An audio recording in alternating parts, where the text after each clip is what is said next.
Maka ketika kita mengatakan bahwa ngapain ngurusin Suriah, sebetulnya kita bukan berfokus pada satu titik saja, tapi kita mementingkan, menganggap hal ini, urusan ini menjadi penting karena memang ini juga penting menurut Allah dan menurut Rasulullah SAW.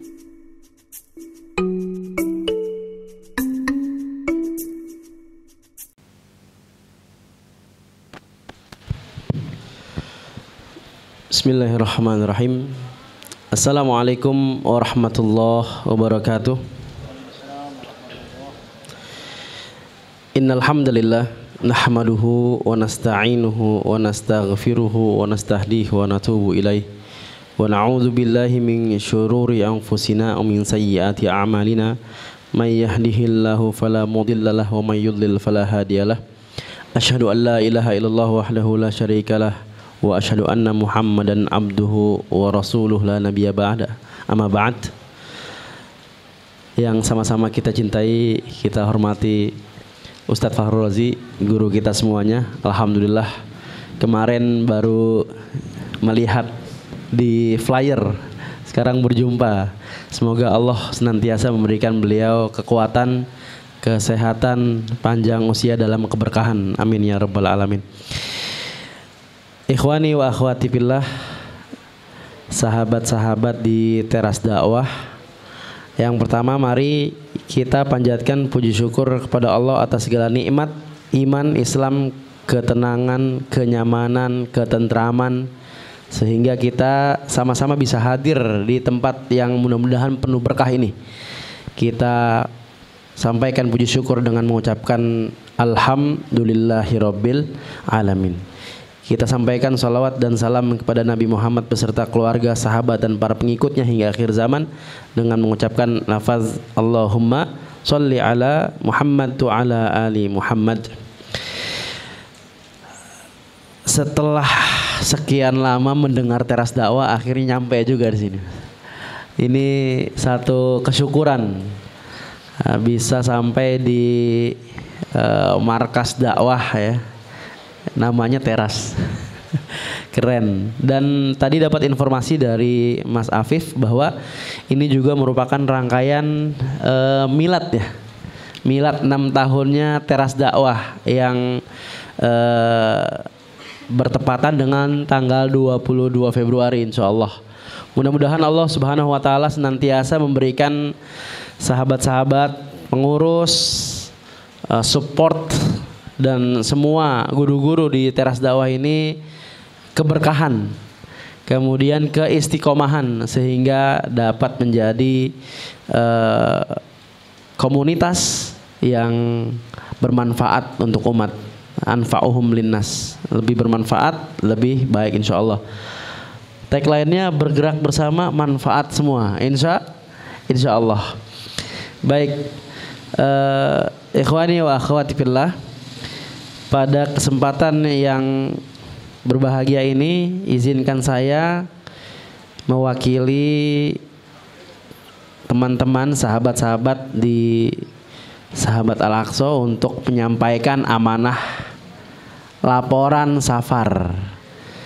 Saya izin berfokus pada fadilah-fadilah atau keistimewaan negeri Syam, kemudian dilanjutkan dengan laporan penyaluran amanah.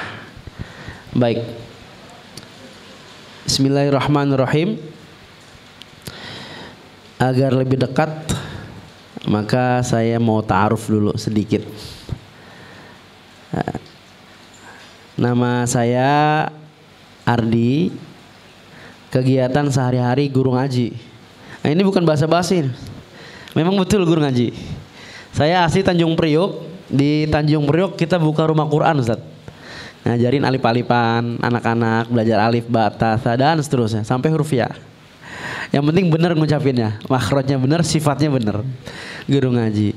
Kemudian di panti asuhan Ustadz Zikrullah di Rawamangun sama. Kita buka rumah Quran juga, ngajar alif-alifan juga. Nah, selain itu juga aktif sebagai relawan Sahabat Al-Aqsa, muridnya Pak J. Alhamdulillah jumpa Pak J. Senyumnya itu bikin hati sumringah terus. Ya, ini barangkali kalau ada yang mau save, ini nomor yang di belakangnya 212 ini. Baik, kita insya Allah memulai pembahasan ini dengan sebuah pertanyaan yang mungkin terlintas di sebagian umat Islam, yaitu kalau kita berbicara tentang Suriah, apa yang terlintas? Kenapa Suriah? Ngapain mikirin Suriah? Mengapa Suriah itu penting? Baik, pertanyaan seperti ini bisa diprediksi. Salah satu sebabnya adalah karena selama ini selalu melihat peta yang begini. Peta dunia yang sudah dibagi-bagi. Negara Arab sudah menjadi berapa bagian, negara-negara. Padahal ini adalah peta yang dibuat oleh siapa? Oleh Pak Le, Mark Sykes, dan yang dari Inggris, dan juga George Picot yang berasal dari Prancis. Yang ketika runtuh Khilafah Utsmaniyah, kemudian mereka, para diplomat yang berasal dari Inggris dan Prancis, diam-diam mengadakan pertemuan untuk menyepakati beberapa hal. Di antaranya kita kenal kemudian dengan perjanjian Sykes-Picot. Jazirah Arab saat itu satu di bawah Khilafah Utsmaniyah. Kemudian sejak perjanjian tersebutlah, dari mulai 1915, 1916, kemudian 1917, dibagi-bagi Jazirah Arab menjadi beberapa negara bagian. Kuwait, Irak, Syria, Lebanon, Palestina, dan seterusnya. Nah, karena kita setiap hari disuguhkan dengan peta dunia yang memang sudah dipecah belah ini, maka memang sangat wajar ketika pertanyaannya ngapain mikirin Suriah. Oke. Maka kita awali dengan pertanyaan, mengapa Suriah penting? Untuk menjawab ini, kita harus sepakat dulu bahwa penting menurut Muslim dan mukmin adalah apa yang Allah dan Rasulullah SAW anggap penting. Sebaliknya, apa yang Allah Subhanahu Wa Taala, apa yang Rasulullah SAW tidak anggap penting, maka bagi Muslim, bagi mukmin tidak penting. Nah, jadi yang di sini adalah penting menurut Allah dan Rasulullah. Kenapa gitu? Baik. Kenapa harus menurut Allah dan Rasulullah? Karena Rasulullah SAW bersabda, "Taraktu fikum syai'ain." Dalam riwayat lain, amroin. "Ma in tamasaktum bihima lan tadillu ba'di abada." Aku meninggalkan kepada kalian dua hal. Kalau berpegang teguh kepada dua hal itu, maka insya Allah selamanya tidak akan tersesat. Apa? Kitab Allah wa sunnati. Al-Quran dan sunnah. Kalau nggak mau tersesat, maka berpegang teguh terhadap Al-Quran dan Sunnah. Jazakumullah khairan. Kemudian dalam Ali Imran, Allah Subhanahu Wa Taala mengingatkan, A'udzubillahi minasyaitonirrajim. Qul in kuntum tuhibbunallah fattabi'uni yuhibbukumullah. Rasulullah diperintahkan untuk menyampaikan kepada umatnya, wahai umatku, kalau kalian mencintai Allah, apa syaratnya? Fattabi'uni, ikutilah aku.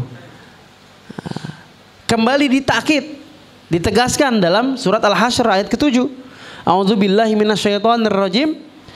Wa ma atakumur rasul fakhuzuhu wa ma nahakum anhu fantahu.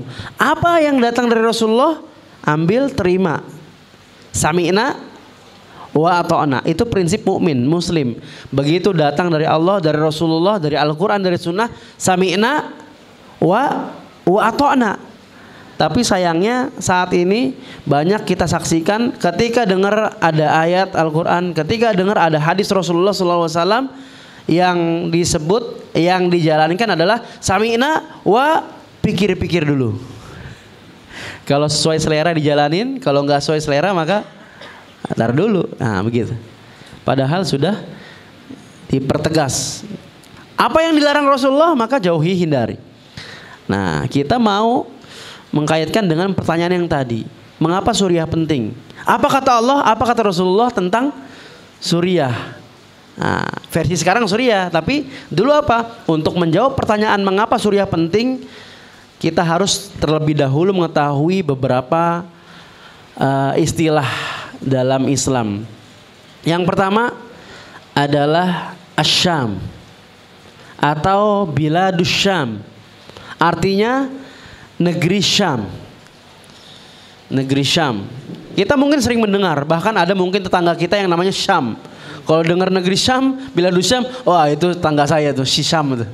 Atau Syamsul lah, atau Syamsuddin, ya, Syam, pokoknya Syam aja, keingetan tetangga terus gitu.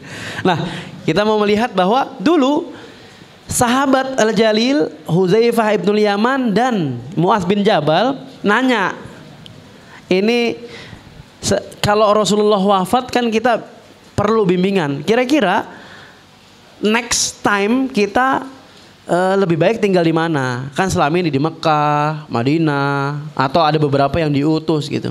Nanya, ya Rasul, kita sebaiknya tinggal di mana nih nanti gitu. Rasulullah kemudian menunjuk ke arah Syam. Mereka berdua saling melirik, loh, maksudnya apa ke Syam? Ya Rasul, kita tinggal di mana nih sebaiknya nih? Menunjuk lagi ke arah negeri Syam. Kemudian Rasulullah bersabda, alaikum bisyam, fa innaha safwatu biladillahi yaskunuha khiratuhu min khalqih. Hendaknya kalian berada di negeri Syam, karena Syam ini adalah negeri pilihan Allah, yang nempatin penduduknya adalah penduduk pilihan Allah. Kita nanti akan pelan-pelan mengetahui bahwa oh ternyata begini. Pantas Allah menjadikan mereka penduduk pilihan. Negerinya negeri pilihan. Nanti ada, kita saksikan pelan-pelan. Kemudian tentang negeri Syam dari Zaid bin Sabit, Rasulullah SAW bersabda, tuba lisyam, beruntunglah bagi penduduk Syam. Sahabat bertanya, kulna li ayyin zalika ya Rasulullah, kenapa ya Rasul? Kok Syam yang beruntung gitu kan? Fa inna li anna malaikatar rahmani basitatun ajnihataha 'alaiha. Karena malaikatnya Allah Subhanahu wa taala membentangkan sayapnya untuk negeri Syam. Pernah ada satu hadis Rasulullah SAW didatangi seseorang. Apa katanya? Ya Rasulullah, inni jitu atlubul ilma. Saya datang kepada engkau ya Rasulullah untuk menuntut ilmu. Apa kata Rasulullah? Rasulullah itu orangnya nggak dingin, nggak cuek, tapi hangat. Begitu datang ada sahabat yang mau thalabul ilmi, menuntut ilmu, Rasulullah sambut dengan hangat. Marhaban bi thalibil ilmi, ahlan wa sahlan.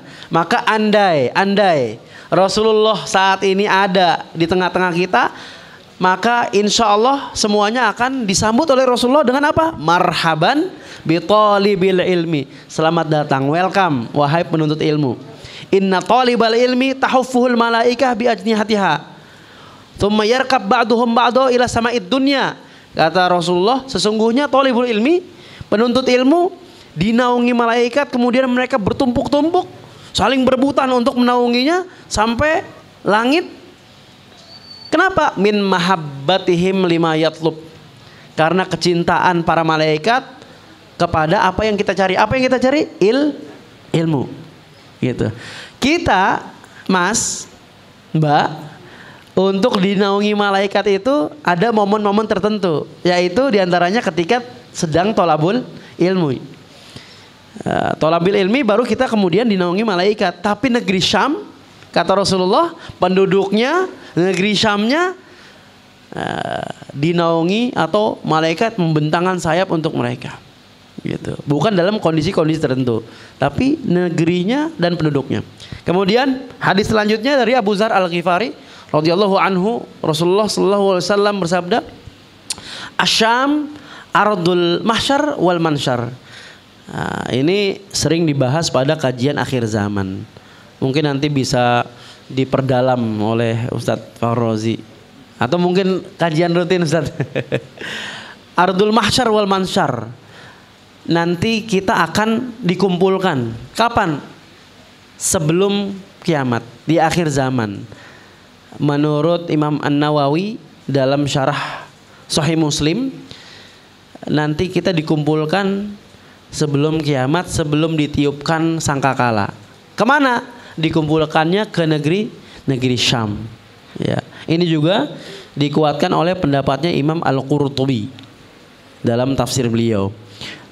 Dan juga negeri Syam menjadi tempat yang nanti di hari kiamat kita dibangkitkan pula. Nah, jadi memang ini tempat istimewa. Yang pertama, ada satu istilah yang harus kita kenal, yaitu tentang Syam, Biladus Syam, atau artinya negeri Syam. Nah, istilah yang kedua, Al-Ardul Mubarakah, tanah atau bumi yang diberkahi. Allah Subhanahu wa taala berfirman, a'udzubillahi minasyaitonirrajim, wa li Sulaimana, ya, ar-riha 'asifatan tajri bi amrihi ilal ardil lati barakna fiha wa kunna bikulli syai'in alimin. Dan telah kami tundukkan untuk Nabi Sulaiman. Nabi Sulaiman ini Allah berikan kemampuan mengendalikan angin. Di sini ada nggak yang bisa mengendalikan angin? Kipas angin, remote gitu. Barangkali tadi hujan deras ada yang pakai angin datang ke sini. Nabi Sulaiman itu Allah berikan kemampuan mengendalikan angin. Nah, sehingga dalam perjalanan yang mungkin butuh waktu 1 bulan, bisa beliau tempuh dengan mengendalikan angin beberapa waktu saja. Tidak sampai perjalanan 1 bulan gitu. Dihembuskan kemana? Ke negeri yang kami berkahi untuk alam semesta. Nah, peneliti yang tergabung dalam ISRA di Turki, beliau asli Palestina, diantaranya ada Profesor Dr. Abdul Fattah Al-Awisi dan Dr. Khalid Al-Awisi, memperkirakan bahwa Nabi Sulaiman itu menuju negeri Syam, artinya beliau saat itu sedang tidak berada di lingkaran negeri Syam atau yang disebut Al-Ardul Mubarakah. Nah, dari posisi beliau, ya, ke arah negeri Syam diperkirakan sekitar 1.500 km. Maka dari Al-Ardul Mubarakah, dari titik tersebut radius 1.500 km, itulah yang dimaksud dengan lingkaran negeri Syam atau Al-Ardul Mubarakah, tanah yang diberkahi. Kemudian yang kedua, Allah Subhanahu wa taala berfirman, a'udzubillahi minasyaitonirrajim, wa najjainahu wa luton ilal ardil lati barakna fiha lil alamin. Kami selamatkan siapa? Nabi Ibrahim dan Nabi Lut ke sebuah negeri yang kami telah berkahi. Kita ketahui bahwasannya Nabi Ibrahim saat itu berada di negeri Irak. Artinya dari Irak ke tanah yang diberkahi. Berarti kesimpulannya Irak bukan termasuk lingkaran di Ardul Mubarakah, tanah yang diberkahi. Yang ketiga, mohon maaf ini Rasulullah SAW bersabda, Allahumma barik lana fi ma razaqtana wa qina azabannar. Itu habis sebelum makan itu. Allahumma barik lana fi Syamina. Ya Allah, berkahi kami atau berkahi negeri Syam untuk kami. Allahumma barik lana fi Yamanina, dan juga Yaman. Diulang terus sampai sahabat request sama Rasulullah, ya Rasulullah, fi Najdina ya Rasulullah, di Najd kami ya Rasulullah. Maka Rasulullah justru bukan mendoakan Allahumma barik lana fi Najdina, enggak, tapi hunaka al-zalazil wal fitan wa yatla qarnus syayatin atau syaitan. Akan terjadi gempa, fitnah-fitnah, huru-hara, bergejolak di akhir zaman nanti. Nah, baik, istilah berikutnya yaitu Al-Ardul Muqaddasah atau Baitul Maqdis, tanah yang disucikan.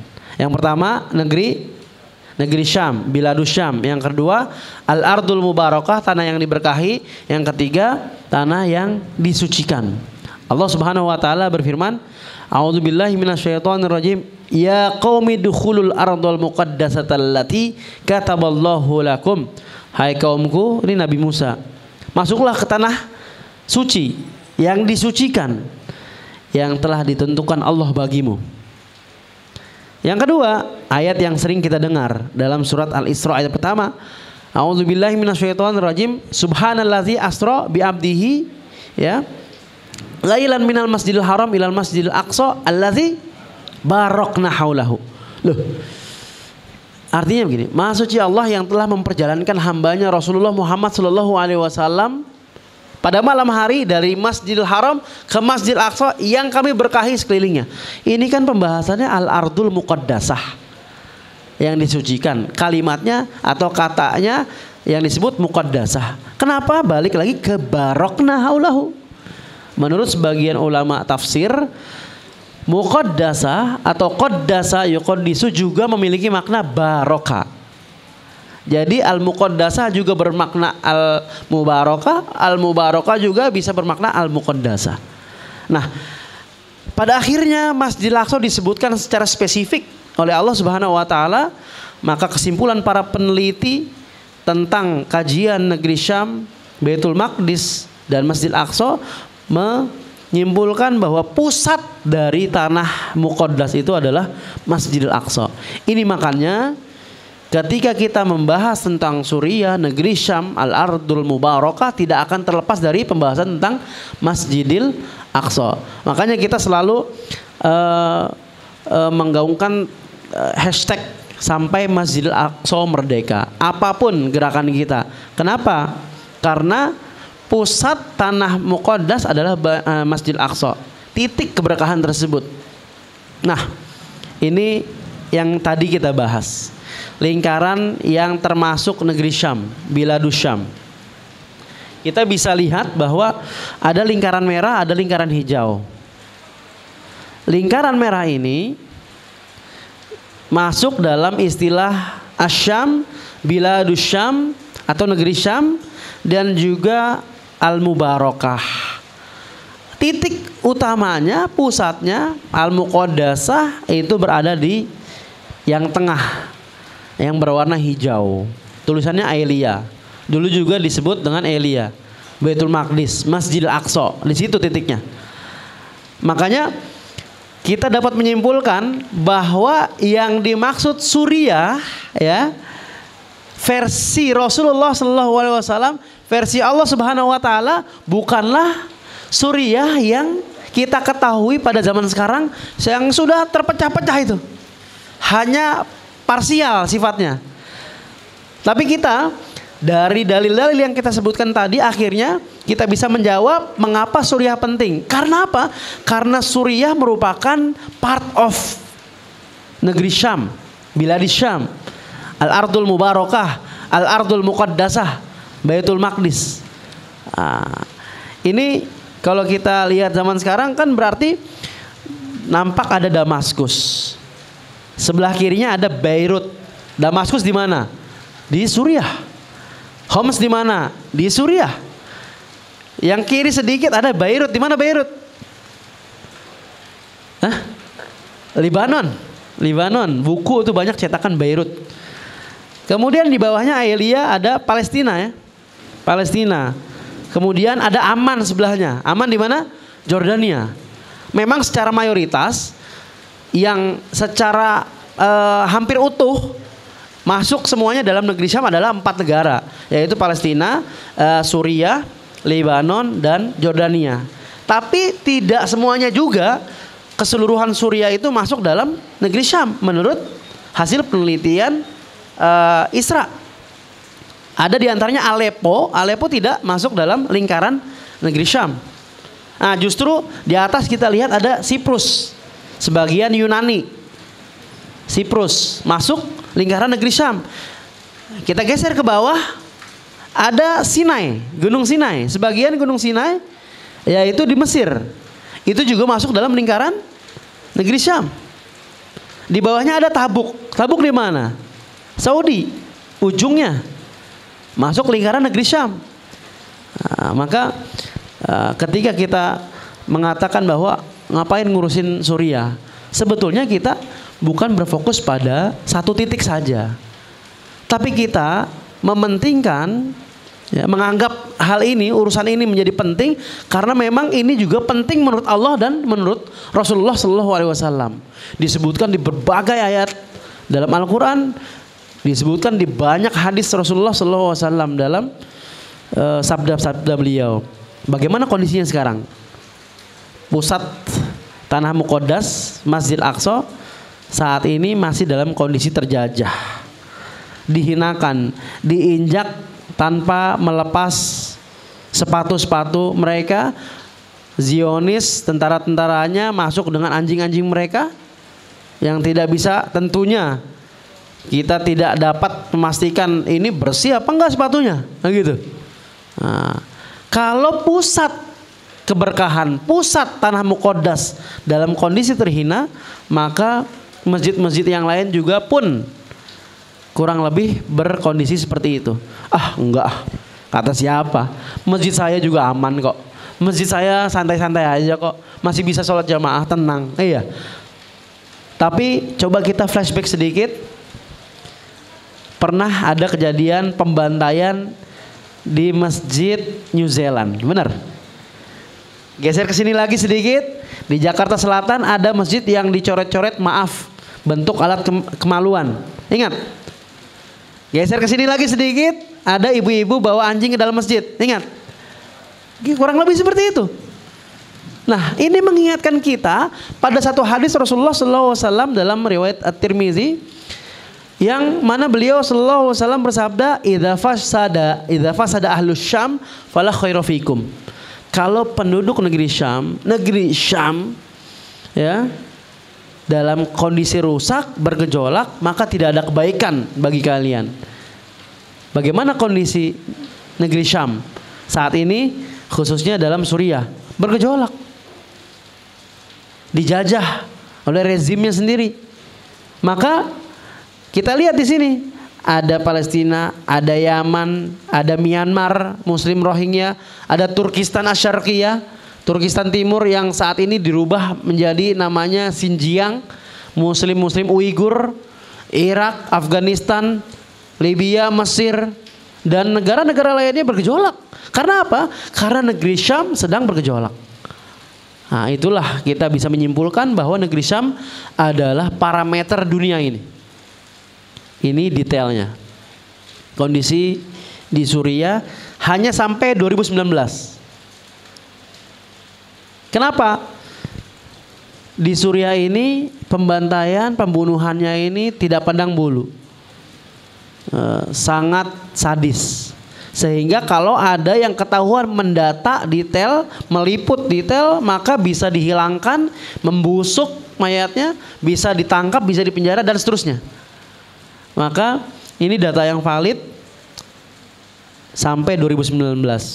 Pengungsi Suriah sebagian besarnya adalah anak-anak. Jumlahnya sekitar 11 juta. 28.226 anak dibunuh. Kemudian 1.706 anak tewas disiksa. Dibunuh langsung, tewas disiksa berbeda. Oke, 3.377 anak dipaksa ikut berperang. 4.469 anak dipenjara dan dihilangkan secara paksa. 700.000 terjebak di area terkepung. 4.072 sekolahan dihancurkan. Saya mau nanya, yang saat ini masih aliyah ada? Atau SMA? Ada. Contoh, berapa satu sekolah jumlah siswanya? 900. Ada lagi yang SMA aliyah? Berapa kira-kira Mas? Satu sekolah? Berapa ya? 1.000. 1.900 atau 1.000 siswa satu sekolah. Ini 4.072 sekolah dihancurkan. Kira-kira berapa anak yang putus sekolah di bawahnya? 2019 kisaran 3 juta anak putus sekolah. 4,9 juta tinggal di daerah yang sulit dijangkau. Artinya dalam kepungan rezim. 6,3 juta hidup terlantar. 3.920 anak yang tewas adalah pengungsi Palestina. Dari Palestina dijajah Zionis, berharap dapat keamanan di Suriah, ternyata tewas juga. Hasbunallahu wa ni'mal wakil. Suriah kita hidup mulianya, mati syahidnya. Serangan terhadap Idlib. Nah, ini akhir-akhir ini Idlib adalah merupakan benteng terakhir umat Islam Ahlussunnah wal Jamaah Sunni di Suriah. Bisa menjadi bencana kemanusiaan terburuk selama perang di Suriah. Dalam sebulan rezim Assad pernah menyerang Idlib 6.422 kali satu bulan. Berarti sehari berapa kali? Sekitar 200. Ya. Yang menewaskan 135 warga sipil dan melukai ribuan keluarga pengungsi. 160.583 orang terpaksa berimigrasi ke daerah perbatasan Turki. Sudah 9 tahun lebih mereka bertahan menghadapi rezim Assad yang kejam yang dibantu Iran dan Rusia. Nah, makanya saat ini mungkin pelan-pelan terbuka mata kita, terbuka hati kita yang selama ini barangkali ada, wah mantap nih Iran nih, begini harusnya Muslim berani melawan Amerika. Wah mantap nih Iran nih, presidennya sederhana dan seterusnya. Ternyata dia adalah sekongkolnya Suriah dalam membantai anak-anak Muslim Ahlussunnah wal Jamaah.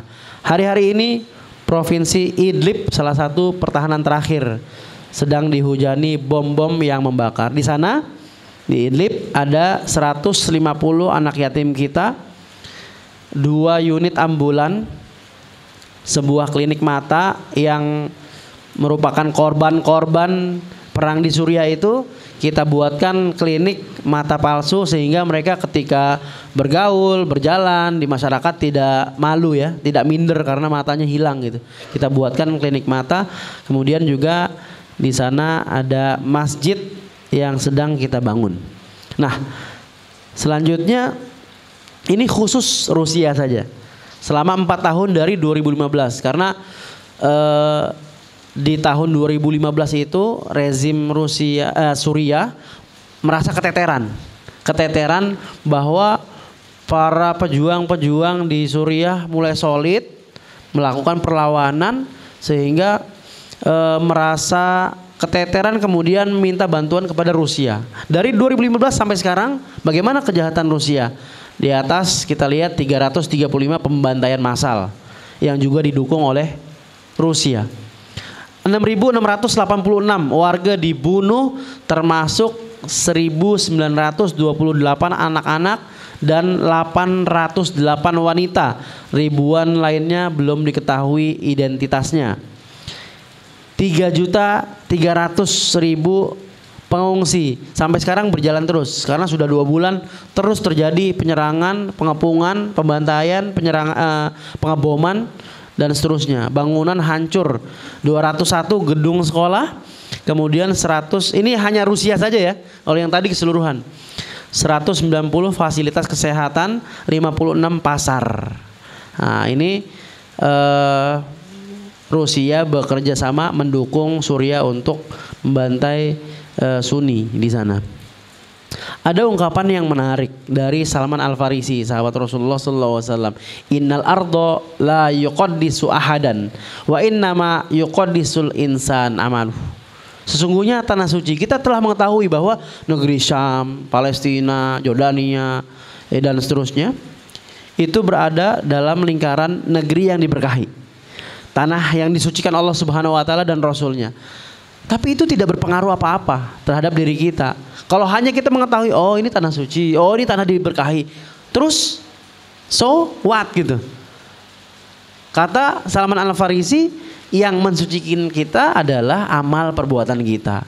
Jadi saat nanti semoga Allah Subhanahu wa taala bangkitkan Islam, Masjid Al-Aqsa merdeka, kemudian kezaliman Allah lumpuhkan, yang ada di pikiran kita bukan apa? Kapan bukan, tapi apakah ketika Islam bangkit, apakah ketika Masjid Al-Aqsa merdeka, apakah ketika kezaliman itu dilumpuhkan kita ada andil di dalamnya, begitu. Maka pertanyaan kepada diri kita masing-masing adalah kita sudah berbuat apa untuk saudara-saudara kita, keluarga-keluarga kita yang berada di negeri Syam saat ini. Mungkin ini pengantar mengenai fadilah dan kondisi tentang negeri Syam, khususnya Suriah saat ini. Barangkali bisa kita simak dulu ya. Saya kembalikan kepada MC. Fadhil, tafadhal.